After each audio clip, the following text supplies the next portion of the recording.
예. 자, 이제 2탄 들어가도록 하겠습니다. 내신 대비 공부 방법 2탄. 자, 이제 내가 현실적인 되게 중요해요. 현실적인 공부의 계획량을 세워놨어요. 그러면 좀 예측을 할 수 있어야 돼요. 중학교 때부터. 이건 되게 중요한 게요. 예측이 안 되면 그 공부량을 못하고 아예 공부를 못하는 벼락치기에서 아주 치명적인 실패를 하는 경우도 생겨요. 그래서 선생님이 중학생들한테 내신 기간에 연습을 많이 해두라는 거예요. 많이 예측하고. 뭐냐면 내가 이제 공부를 해야 돼 라고 했을 때 다시 한번 국어 한번 얘기를 해보도록 할게요. 과목에는 벼락치기가 되는 과목이 있고 벼락치기가 거의 안 되는 과목이 있어요. 거의 안 되는 대표적인 과목 수학. 그리고 고등학교 때는 영어도 벼락치기로 거의 불가능해요. 예, 그래서 영수는 되게 미리 해두셔야 돼요. 자, 근데 만약에 국어라는 거 한번 보도록 할게요. 내가 국어를 어떻게 공부할 거 봤더니 선생님이 국어 시간에 열심히 필기해주는 내용이 교과서에 있는데 이 내용이 되게 좋더라. 국어 교과서 나는 3번 볼 거야 라고 했어요. 그리고 이제 좀 부족한 것 같으니까 자습서도 2번 정도 볼 거야. 자, 그리고 프린트 아무래도 지금 속도로 프린트가 매번 보충 시간에 나오면 프린트가 7장 정도 나올 것 같은데 나는 요 프린트 3번 볼 거야. 그리고 이거 다 공부한 다음에 한번 시중에 나와 있는 좋은 문제집을 풀어서 확인을 좀 해봐야겠어. 문제집 한 권을 시험 범위를 풀어야겠어. 라고 이렇게 계획을 세웠다라고 해봅시다. 그러면 판단하셔야 돼요. 국어의 시험 범위는 이미 예측이 돼 있다 그랬죠. 예를 들어서 100페이지 정도가 시험 범위다라고 했을 때 선생님은 좀 더 빠른 학생도 있겠지만 선생님 보통 국어 같은 경우는 한 페이지에 3분 이내로 끝났어요. 그러면 이거는 뭐가 되겠습니까? 3분씩 100페이지니까 300분. 예, 300분은 몇 시간입니까? 5시간. 처음엔 이게 5시간이 걸려요. 그런데 한 번 공부할 때 제일 오래 걸리고요. 두 번째 반복을 할 때는 확 줄어들어요. 두 번째 반복을 할 때는 3시간 걸렸다라고 그러면 세 번째 반복할 때는요. 1시간 30분이면 돼요.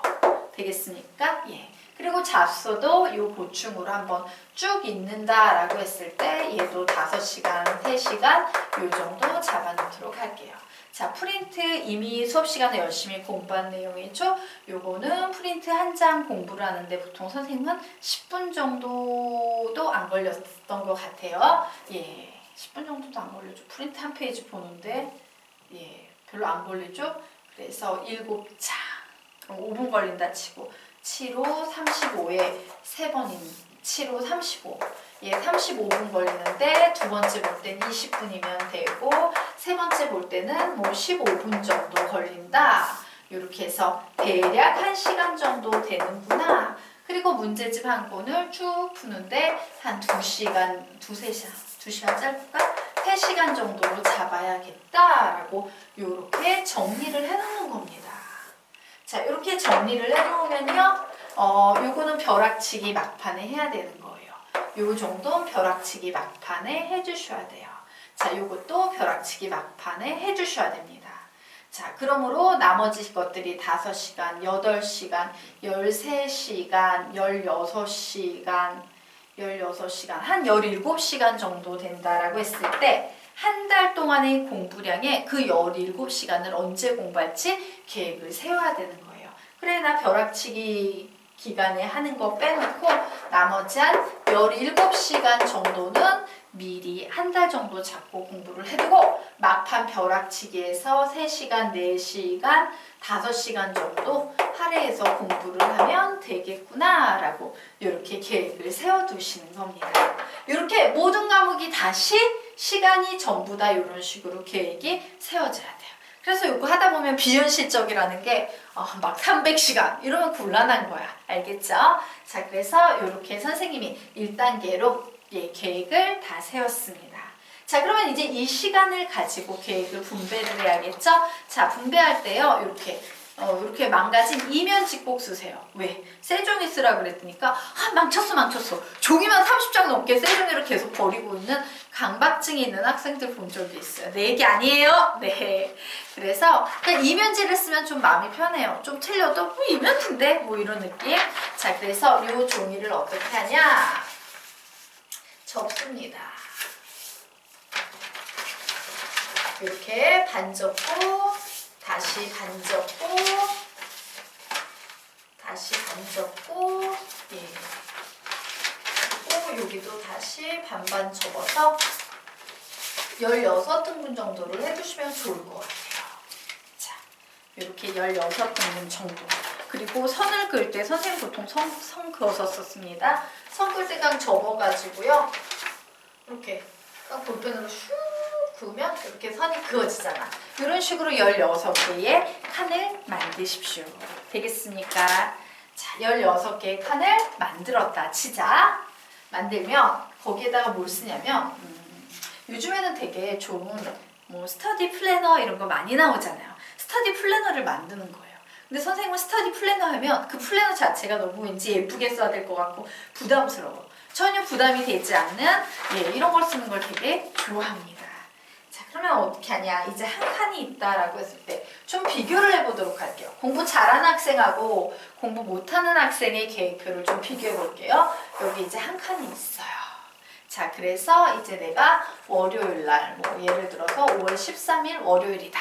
이때 공부를 하려고 해요. 그래, 5월 13일 월요일 이렇게 거꾸로 쓰자. 5월 13일 월요일 나 이때 공부를 할 거야. 그럼 이제 월요일의 상황을 좀 생각하셔야 돼요. 월요일엔 이러이러하게 수업이 있어가지고 내가 순수하게 개인적인 공부를 할 시간이 6시부터 7시, 8시, 9시, 10시, 11시, 12시, 1시, 2시 나 8시간 정도 공부를 할 수 있어 라고 했어요. 난 8시간의 공부, 개인적인 공부를 할 시간이 있다라고 하면 이제 계획을 세워야죠.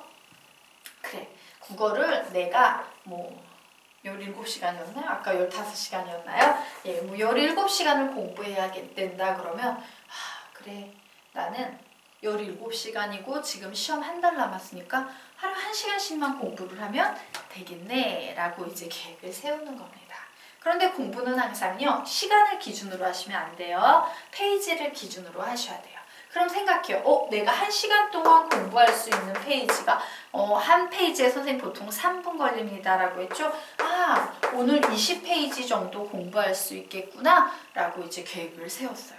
그러면 어떤 식으로 써놓냐면 이제 어떤 학생은요, 그래 1. 국어 1시간 공부할 거야 뭐 이런 식으로 써놓는 친구들이 있어요. 그럼 이제 8시간이니까 그래, 수학은 나 오늘 중요하니까 3시간 공부할 거고 영어는 2시간 공부할 거야. 그리고 과제물을 내가 8시간 정도 사용할 수 있으니까 2시간 하면 되겠다라고 이렇게 계획을 세워놓는 친구들이 있어요. 공부 못하는 친구들이에요. 자, 그러면 공부를 잘하는 친구들은 어떻게 세우냐면요. 내가 한 페이지에 3분 정도 걸린다 그랬죠? 10에서 길어도 15분 정도로 끊어내는 거예요. 난 국어 공부할 거야. 내가 국어 1페이지부터 5페이지까지 할 거야. 그러면 내가 한 10분 걸리니까 5페이지에서 15분 정도 걸리니까 이렇게 국어는 11에서 15까지 네 번째, 국어는 16에서 20페이지까지 오늘 공부할 거야 라고요. 여기엔 국어 1시간 이렇게 적혀있는 걸 이렇게 고생스럽게 막 늘려가지고 쓰는 거야. 물론 귀찮으니까 국 이렇게만 써도 돼요. 필요없는 글자는 다 지워도 됩니다. 피자도 지워도 전혀 상관없어요. 그런데 이렇게 잘라놓은 공부량은 어떤 공부량이다?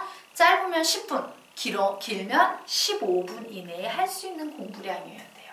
자, 수학도 그렇고 다른 과목을 전부 다 이렇게 조그만한 글씨로 늘려서 적습니다. 되겠습니까? 전부 계획을 이런 식으로 세워놓는 거예요. 자, 그래서 이 계획 세우는 것도 생각으로 시간이 오래 걸려요. 왜? 여러 날짜의 계획을 세워야 되니까. 이렇게 딱 적었어. 그러면 어떻게 하냐면 내가 만약에 이제 5월 13일 오늘이에요. 그러면 종이를 막 접어서 그 5월 13일만 보이게끔 그냥 이렇게 접어 넣는 거예요. 조그맣게. 그래서 어디에? 필통 위에 그냥 얹혀놔요. 그럼 필통에 딱 끼워 넣으면 어때? 눈에 계속 보이거든. 어우씨, 나 오늘 공부 이만큼 해야 되는데. 자, 그러면 이 두 학생은 어떤 차이가 있나 보도록 하겠습니다. 이 학생요, 우리가 가지고 있는 시간 중에 우리가 온전히 국어를 한 시간을 딱 막 시간을 맞춰 공부할 수 있는 그런 건 없어요.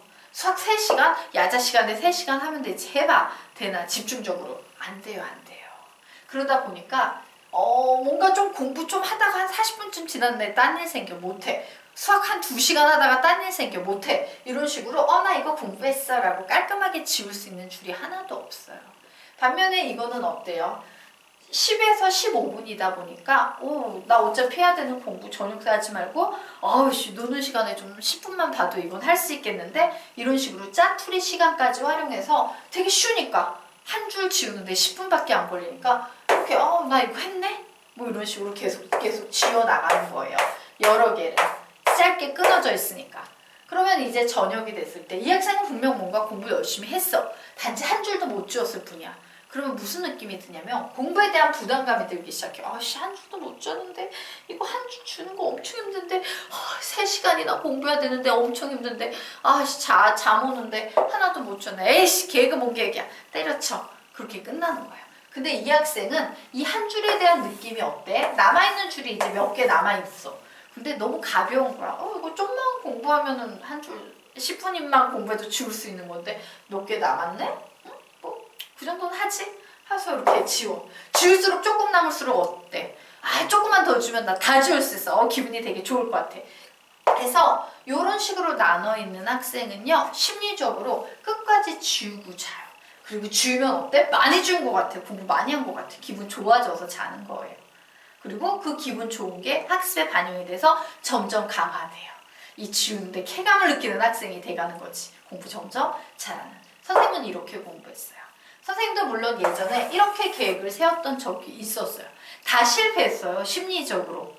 안 되는 거야. 너무 버거운 거 한 줄 주려면 얼마나 힘든데 하나도 못 지워서 에이 참 공부는 역시 힘들어. 이런 때 반해서 이렇게 바꾸고 난 다음엔 공부를 다 하고 잘 수 있더라요.